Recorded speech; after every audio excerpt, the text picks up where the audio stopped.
Meus amigos, tudo bem? Wilson com vocês mais uma vez e esse para mim é o vídeo mais importante dessa minha curta carreira aqui no canal, no YouTube.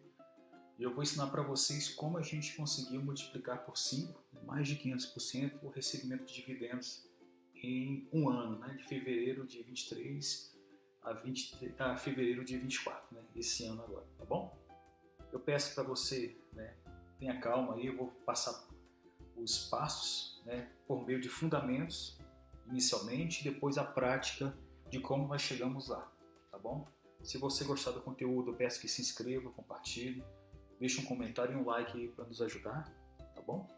E tenha paciência, caso você seja daqueles que, né, são mais agitados, né, você pode passar lá para a parte prática, tá bom? Eu vou começar com os fundamentos e a regra de ouro, ou as regras de ouro, né, que eu acumulei e aprendi durante 18 anos, mais ou menos aí, é isso aí, 18 anos operando no mercado financeiro, tá bom?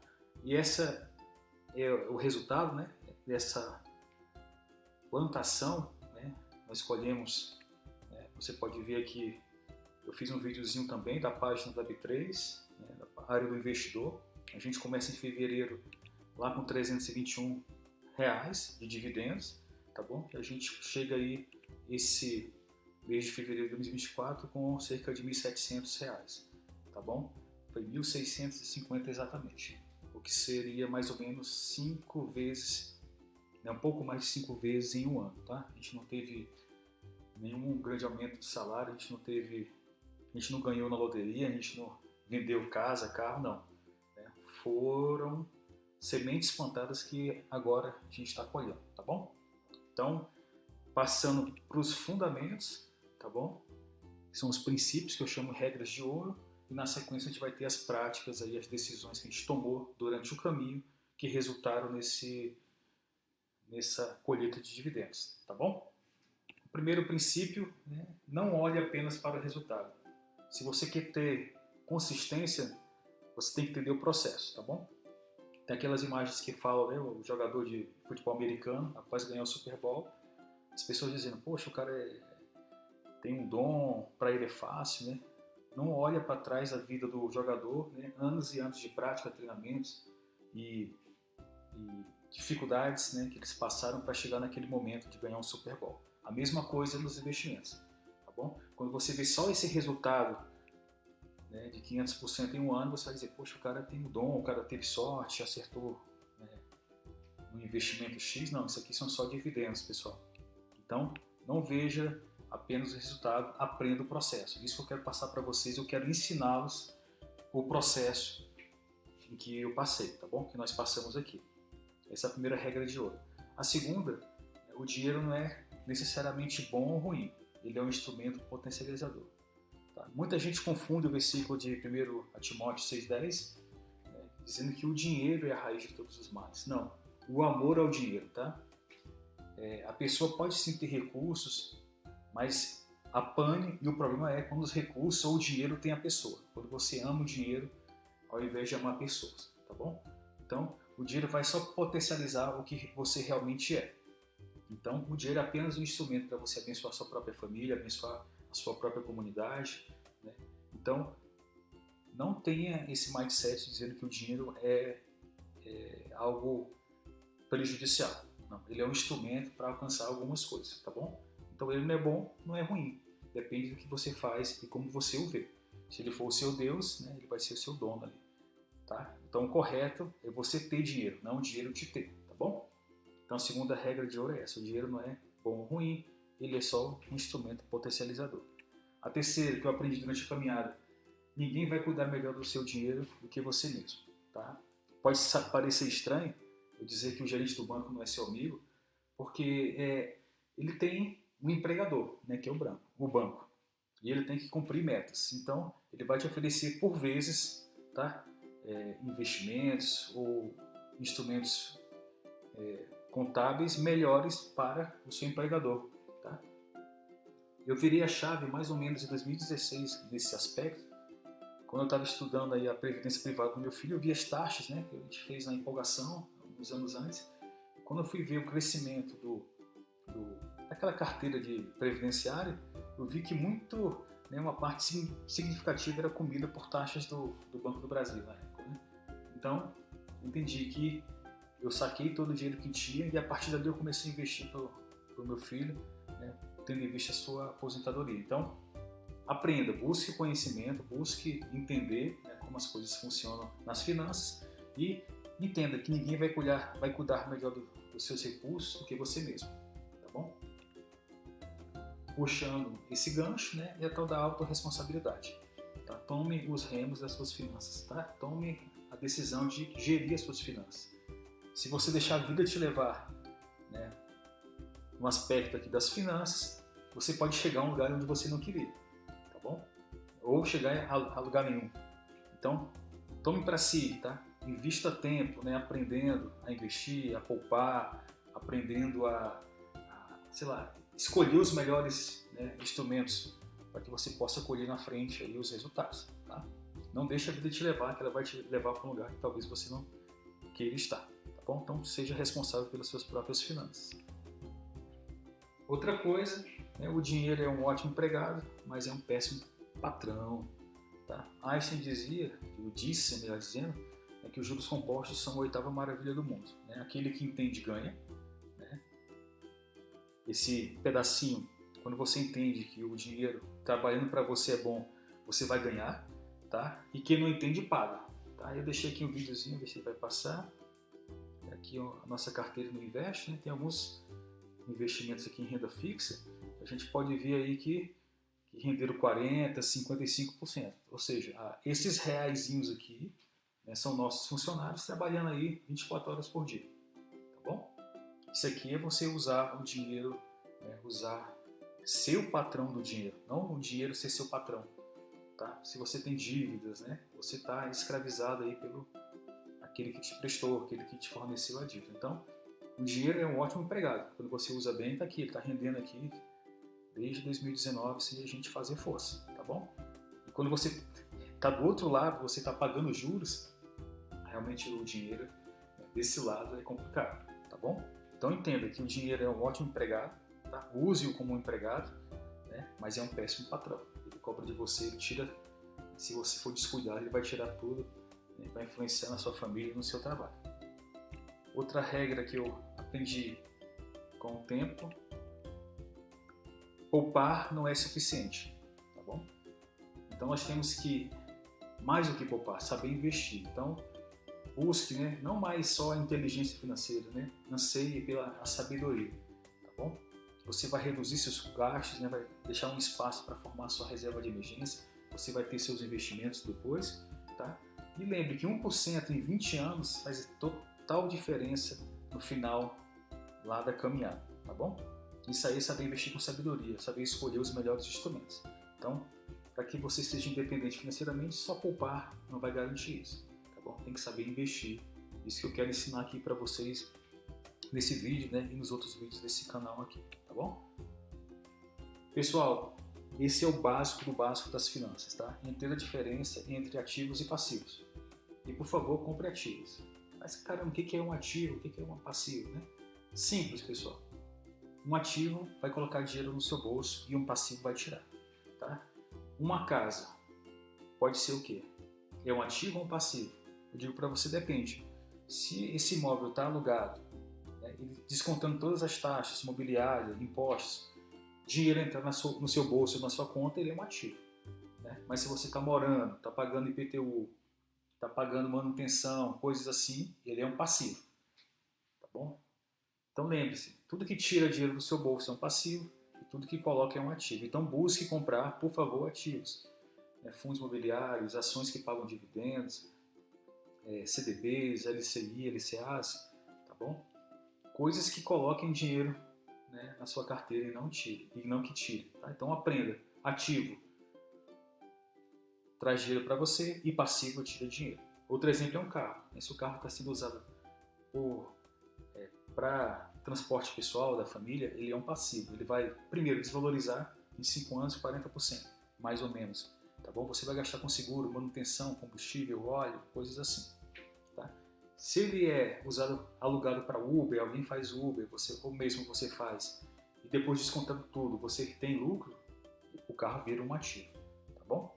Então entenda a diferença. Vou voltar. Passivo, tira dinheiro do seu bolso, e ativo, coloca dinheiro no seu bolso. Se os jovens aprendessem isso desde o começo, eles poderiam usar o tempo a seu favor e comprando desde cedo, né, ativos, para que tenham lá uma aposentadoria mais tranquila, tá bom? Então entenda essa diferença. Sempre que possível, outra regra que eu aprendi durante esses 18 anos, fuja do imposto de renda, tá? Você tem investimentos que são isentos. No caso aí, né, os dividendos de fundos imobiliários, de fiagros, né, ainda são isentos no Brasil. Um exemplo, nos Estados Unidos eles cobram lá 30% de imposto de renda em cima de rendimentos de fundos imobiliários, né, os REITs, tá bom? Nós temos no Brasil as LCI e LCA, né, letras de crédito imobiliárias ou do agro, tá? São isentas. As regras mudaram um pouquinho, né, o tempo aumentou, então eu tenho algumas antigas, tá? Então os rendimentos, né, desses tipos aqui são isentos de imposto de renda. Então sempre que possível, pessoal, fuja do imposto de renda. Isso eu aprendi durante o tempo. Outra coisa, os dividendos, né, são a nona maravilha do mundo. Isso que eu criei, tá? Então, quando você investe, no meu caso, de fundos imobiliários e fiagros, todo mês, eu mostrei para vocês, cai um dinheiro a mais, né, que eu tento reinvestir, tá? E também essa renda, se possível, e vai ser melhor se ela for isenta de imposto de renda, tá bom? Então, entenda que os dividendos, né, ações que pagam dividendos, os fundos, os fiagros, tá, são isentos de imposto de renda e são, para mim, a nona maravilha do mundo, aí, seguindo o conceito de Einstein, tá bom? Pessoal, shits happen, né? Ou merdas acontecem, então não adianta, pessoal, viver no limite sem uma reserva, tá? Prepare-se para o dia mau, ele vai chegar, tá? Quebra de um carro, uma enfermidade, você tem que gastar um recurso não previsto, um recurso que, se você tem plano, não vai cobrir, tá? Então, a quebra de uma televisão, uma coisa assim, tá? Então, tenha uma reserva de emergência, tá certo?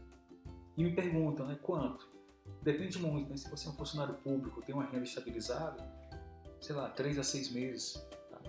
Para deixar você tranquilo ali. Se você é da iniciativa privada, né, ou autônomo, tá? Eu boto aí de 1 ano para cima, porque a gente viu no caso do Covid, o pessoal perdeu emprego, né, ficou sem renda. Então, você tendo ali 6 meses a 1 ano, um pouco mais, né, de recursos guardados, né, para caso de emergência, você vai poder respirar aí por um tempo, tá bom?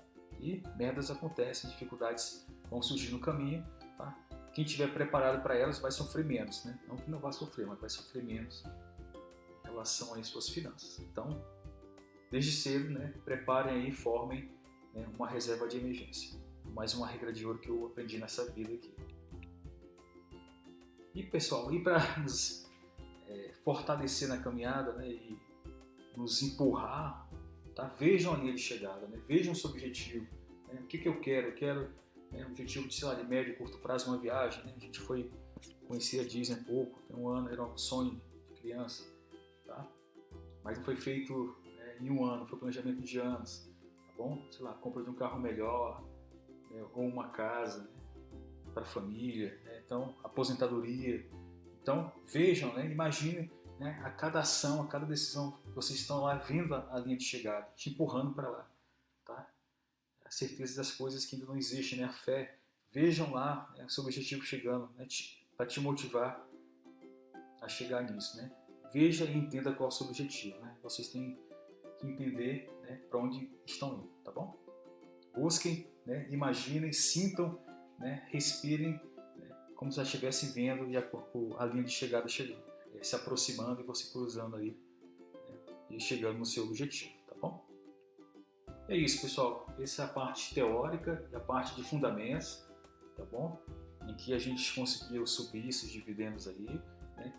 Então, toda a sabedoria, né, ou ensinamentos que eu acumulei, ou nós acumulamos, né, em 18 anos de mercado, de vida, tá? Eu passei para vocês aí de forma bem simples. Agora a gente vai para a prática de como a gente conseguiu chegar nesse resultado, tá bom? A primeira coisa, pessoal, é controlar as finanças, né? A gente começou lá atrás com um caderninho, minha esposa gosta até hoje do papel. Eu tinha o Excel, hoje eu tenho um aplicativo que o Mobius, que eu uso há alguns anos. Então, a primeira coisa é controlar as finanças, né? por meio de um orçamento doméstico. Até brinco, né? Pode ser até papel de pão, desde que você escreva suas finanças, ali, seus gastos. Né? Para quem vai começar, no mínimo, aí, escreva um mês de gastos, né? Desde o cafezinho, o lanche fora, tudo, para que você possa mapear as suas finanças. Tá? Para que isso te leve a ter um controle maior, né? Eu não falo nem maior, né? Ou quase total das suas finanças. A gente começou por isso, né? Controlando as finanças. Depois a gente decidiu, né? Ter uma vida mais simples, abaixo das possibilidades. Tá? Então a minha dica para você: não viva, né, com tudo que você poderia gastar, vivendo com tudo que você recebe. Tá? Viva um pouco abaixo das suas possibilidades. A gente fala muito de, a questão errada é frugalidade, né? Ser frugal. Então você decidir, né, não por coisas baratas, mas por coisas que tenham significado para você, tá bom? Então tudo que você vai comprar, né, vai ter um valor agregado, né, vai te trazer, né, uma valorização, vai te trazer um contentamento maior. Tá? Então, escolha viver uma vida mais simples. Tá? Desapegue de coisas que você não usa, tá? Doe, venda, tá? Mas viva, a gente escolheu viver abaixo das possibilidades. Outra coisa, tá? A gente tenta fugir das dívidas, tá bom? Aquele que é endividado é escravo das suas contas, então, né, faça um orçamento, né, escolha viver de forma mais simples e, né, pegue as suas dívidas, coloque lá das mais caras para as mais baratas e vá pagando aquelas que são mais caras, que tem mais juros, tá bom? Mas vá fugindo, vá se livrando dessas dívidas, tá? E não faça novas dívidas no caminho. Uma questão aqui do empréstimo pessoal, né? Pela experiência própria e pelo que eu já vi com amigos e familiares. Nos primeiros 2, 3 meses, você, após pegar um empréstimo, você sente aquele respiro, mas normalmente você volta a gastar, né, e aquela parcela do empréstimo é só mais uma que vai entrar na sua conta ali, né, no seu orçamento, quando você tem, tá bom? Então tente resolver, tente pagar dívidas e não faça novas dívidas, tá bom? Mais uma coisa que a gente fez, tá? Enquanto a gente estava pagando nossas dívidas, a gente pagava uma casa, o financiamento de uma casa, depois a gente foi para um consórcio para comprar outra casa, né? Depois a gente conseguiu, graças a Deus, pagar também um consórcio. Mas enquanto a gente ia pagando essas dívidas maiores, tá bom? A gente foi construindo essa reserva de emergência, tá bom? A proporção que eu dou para vocês e tento dizer que, e digo para vocês que é mais efetivo, você paga, né, do que você conseguiu extrair lá das suas finanças ali, 80% você usa para pagar dívidas e 20% para formar a sua reserva de emergência. Por que isso? Porque, né, se você pagar 100% de dívidas, né, e acontecer uma emergência, você não vai ter, você vai fazer outra dívida, né, para cobrir a emergência. Então deixa ali 20% para você montando a sua reserva de emergência, enquanto com os outros 80% do que sobrou do seu orçamento você vai, né, pagando as suas dívidas, tá bom? Mais uma coisa, né, a gente aprendeu a ter a investir, né, mensalmente, tá bom? Aquela máxima, pague-se a si mesmo, né, por meio de investimento. Então a gente começou com uma renda fixa, né, LCI, LCA ou CDBs. Depois eu já trabalhei com ações e opções, né, mas agora eu estou numa vibe mais tranquila, só com os fundos imobiliários e fiados, né? É o principal. Nós temos uma base de renda fixa também, eu mostrei para vocês. Agora a gente está aprendendo um pouquinho a formar um capital, né, em moeda forte, no caso o dólar, para ter dividendos em dólar. Então essa é a nossa tríade, né? Renda fixa, fundos imobiliários e fiados e a moeda forte, tá bom? Mas lembre-se, né, prática mensal. Pode ser, né, que você extraiu lá, apertou o orçamento, está guardando R$100 por mês. É isso aí, tá? Porque a prática mensal vai te dar, né, essa base de conhecimento, vai mudar seu mindset. Né? Daqui a pouco você vai estar economizando 150, 200, 300, até que esse bolo aí, né, vai crescendo. Tá? Lembra que disciplina e consistência o levarão ao seu objetivo. Então, pessoal, é passo a passo, né? Não veja só o resultado, veja o processo, aprenda o processo. Né? Comece. Eu lembro que a gente começou investindo, né, para o meu filho, o único investimento na época era R$40, R$50. Lá em 2003, tá bom? Era 50, 43, foi para 50, foi subindo. Era o que a gente investia na época, né? O resto a gente vivia de paycheck, né? De pagamento em pagamento. Então, gente começou assim, 40, 50 e foi subindo, tá? O ideal, pessoal, é no mínimo aí você ter, né, uma prática de investimento de 10%, tá bom? No mínimo aí, mas é uma realidade difícil para muitas pessoas. Comece quando for possível, que dá, tá? Depois você chega nos 10, tá? E a gente chegou agora, depois desses 18 anos aí, 30, 40% investindo, tá? Por isso, né, aquele ganho lá de investimentos e rendimentos, tá bom? Mas comece com prática mensal, no que for possível. Tenha objetivos, tá bom? Outra coisa que a gente faz, tem feito, é reinvestir os dividendos, né? Caiu o dividendo, a gente já reinveste, tá bom? Entenda, né, o poder dos juros compostos, né? Juros sobre juros, a gente coloca lá, então no outro mês vai ser um dividendo em cima desse valor também, tá? É o conceito que é muito difundido aí, bola de neve de dividendos, tá? Essa bola de neve vai só crescendo, pessoal. Você vai comprando COPs, comprando FIAGs, vai comprando, né, CDBs e tudo vai aumentando, tá? E essa aí vira realmente uma bola de neve do bem. Tem a bola de